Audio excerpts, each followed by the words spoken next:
Всем привет, дорогие друзья! Добро пожаловать на мой канал! Сегодня я хочу поделиться с вами рецептом яркого, дерзкого, очень красивого торта «Красный бархат». Мне кажется, он как нельзя лучше подходит для новогодних праздников. Выглядит эффектно, готовится проще простого и получается невероятно вкусный. У торта супер влажные коржи со вкусом шоколада. Нежный крем, а малиновый конфитюр добавляет приятную кислинку.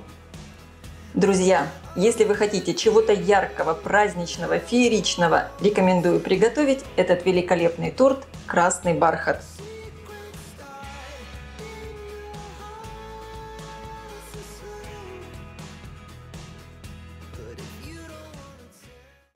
Для приготовления теста мне понадобится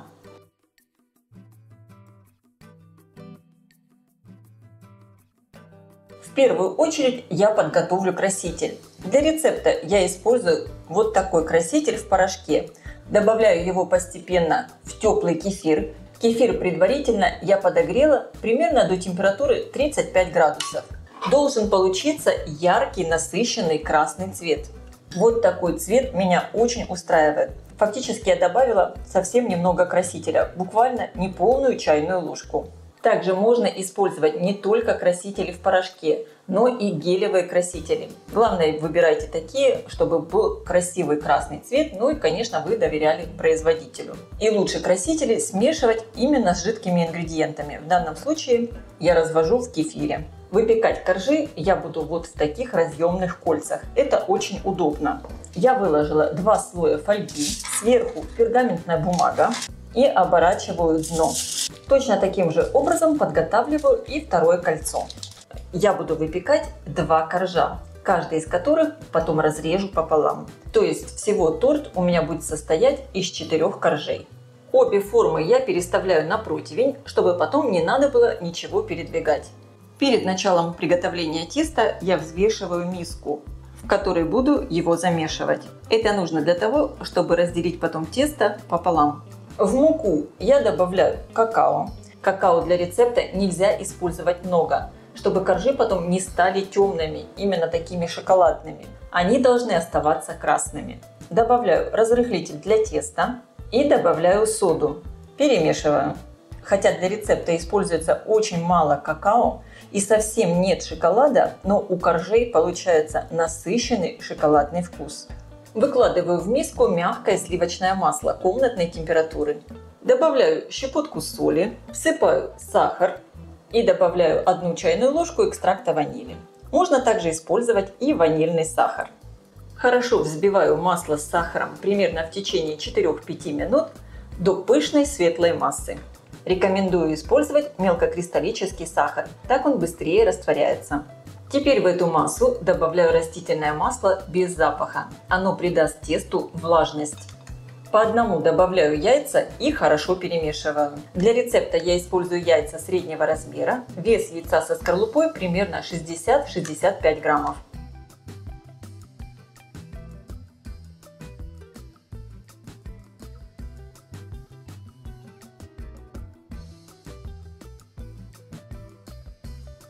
Получилась вот такая очень пышная и воздушная масса. И теперь в нее я постепенно буду просеивать муку с какао и добавлять кефир с красителем. Начинаем с сухих ингредиентов и заканчиваем также сухими ингредиентами. На данном этапе важно тесто долго не вымешивать, иначе оно затянется и будет не таким вкусным, будет жестким. Поэтому я сейчас все вымешиваю быстро лопаткой, даже не миксером. Перемешала первую часть муки с какао и добавляю кефир с красителем, примерно половину. Перемешиваю. Снова добавляю сухие ингредиенты.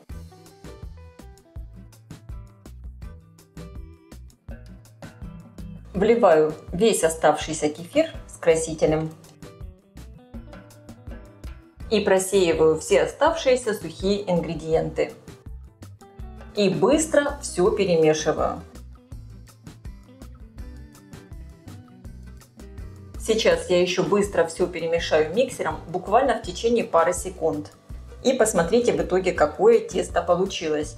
очень нежное, воздушное, его насыщенный красный цвет. Если вы видите, что сейчас цвет теста еще не такой красный, можно добавить в него еще немного красителя.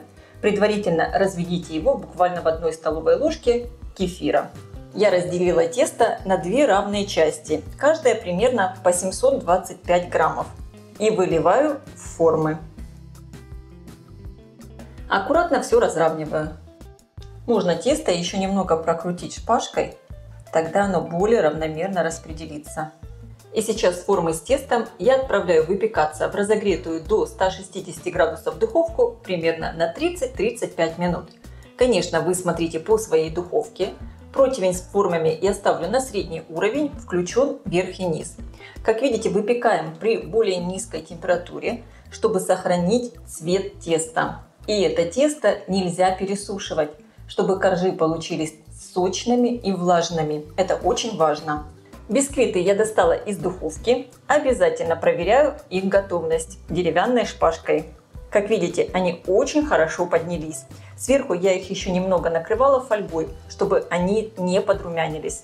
Оставлю их сейчас остыть прямо в форме минут на 5. Аккуратно прохожусь тонким ножом по краю формы. Но бисквит и сам вот так вот очень хорошо отходит от края формы. Посмотрите, какие шикарные бисквиты в итоге получились. Они очень пышные и воздушные. Оставляем их остывать до комнатной температуры. Затем лучше всего дать этим бисквитам отлежаться минимум 8-10 часов. Тогда они будут еще вкуснее. Влага в них распределится более равномерно, и они будут с очень насыщенным вкусом. Поэтому, когда они остынут до комнатной температуры, рекомендую их обернуть пищевой пленкой и оставить на дозревание. Хранить такие бисквиты можно в холодильнике несколько суток. Для приготовления конфи из малины мне понадобится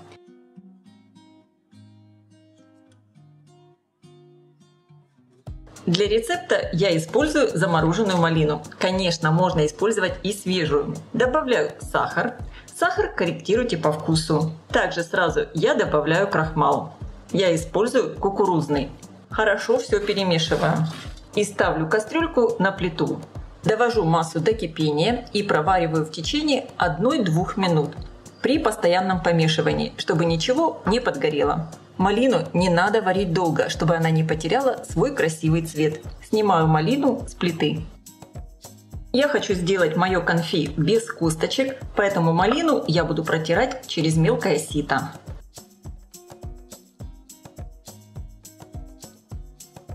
Я постаралась как можно более тщательно протереть всю массу через сито. Вот у меня здесь остались такие косточки. Кстати, эти косточки можно не выбрасывать, а сварить с ними компот.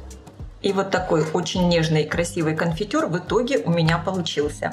Бисквиты у меня хорошо отлежались. И сейчас каждый бисквит я разрежу на 2 коржа. Сейчас видно, что бисквиты стали такими влажными. Они вообще не требуют пропитки. Рекомендую срезать у бисквита вот эту верхнюю шапочку. Посмотрите, какой он получается красивый, такой насыщенный цвет. И он лучше пропитается кремом. И разрезаю корж пополам. Обращаться с этими коржами надо очень аккуратно. Они невероятно нежные. И разрезаю второй корж. Вот такие замечательные коржи получились. У них очень насыщенный, яркий красный цвет. И они такие влажные, очень сочные. Для приготовления крема мне понадобится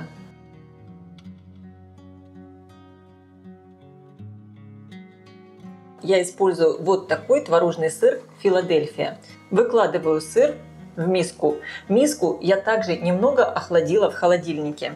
Обязательно все ингредиенты для крема должны быть холодными из холодильника. И крем-чиз, и сливки.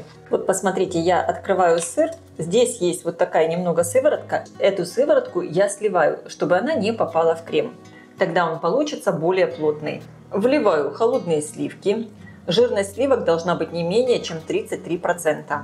Всыпаю сахарную пудру. Сахарной пудры тоже не должно быть слишком много, потому что если вы добавите слишком много сахара, творожный сыр становится более жидким, а мне надо, чтобы крем получился плотным. И добавляю примерно 1 чайную ложку экстракта ванили. Можно использовать и ванильный сахар. И теперь хорошо все взбиваю миксером до плотных пиков, примерно в течение 3 минут, не больше. Я обязательно все подбираю со стенок миски, чтобы все хорошо перемешалось. Вот такой плотный крем должен в итоге получиться. Еще немного перемешаю его лопаткой. Посмотрите, какая у него замечательная гладкая текстура. И теперь буквально минут на 20 я его еще поставлю в холодильник, чтобы он стал более стабильным. Малиновый конфитюр, который я сделала накануне, он у меня уже полностью холодный и стоял в холодильнике, перекладываю в кондитерский мешок. Можно использовать просто обычный плотный пакет. Также в кондитерский мешок с обычной круглой насадкой выкладываю крем. Но не весь, а только часть, чтобы крем не таял от тепла рук. Оставшийся крем отправляю обратно в холодильник. Собираю торт, выкладываю на тарелку первый корж. И теперь из кондитерского мешка отсаживаю крем. Вот такими каплями.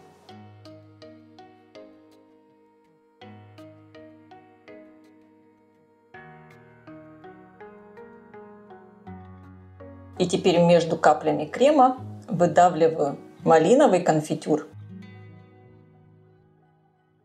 Конфитюр я выкладываю в тарелку, чтобы он не вытекал. Теперь очень аккуратно выкладываю сверху второй корж. Постараться надо это сделать очень ровно. И теперь повторяю все точно так же. Выдавливаю капли крема из кондитерского мешка. Затем капли малинового конфитюра, накрываю все третьим коржом. Выкладывайте корж аккуратно, чтобы не повредить рисунок из крема.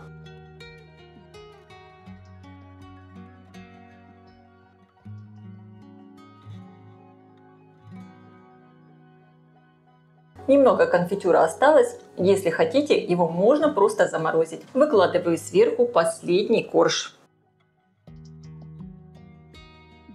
Мне осталось украсить последний верхний слой кремом. Вот такая красота в итоге получилась. Сейчас мой торт я отправлю в холодильник для стабилизации крема. И чтобы он еще немного пропитался. Отправляю торт в холодильник примерно на 3-4 часа.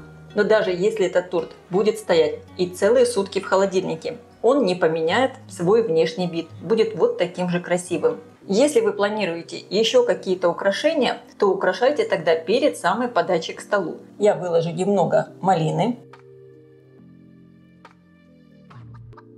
Здесь у меня крошка, которая осталась от бисквита, от обрезков. Я этой крошкой немного присыпаю сверху крем и добавлю листики мяты. Торт получается супер влажный, такой вкусный, с легкой кислинкой малинового конфитюра. В общем, это великолепно. Я всем рекомендую его приготовить и попробовать. Я желаю всем приятного просмотра и приятного аппетита. Если вам понравилось видео, ставьте лайки, делитесь им с вашими друзьями в социальных сетях, пишите комментарии. И, конечно, подписывайтесь, кто еще не подписан, на мой канал, чтобы не пропустить новые интересные рецепты.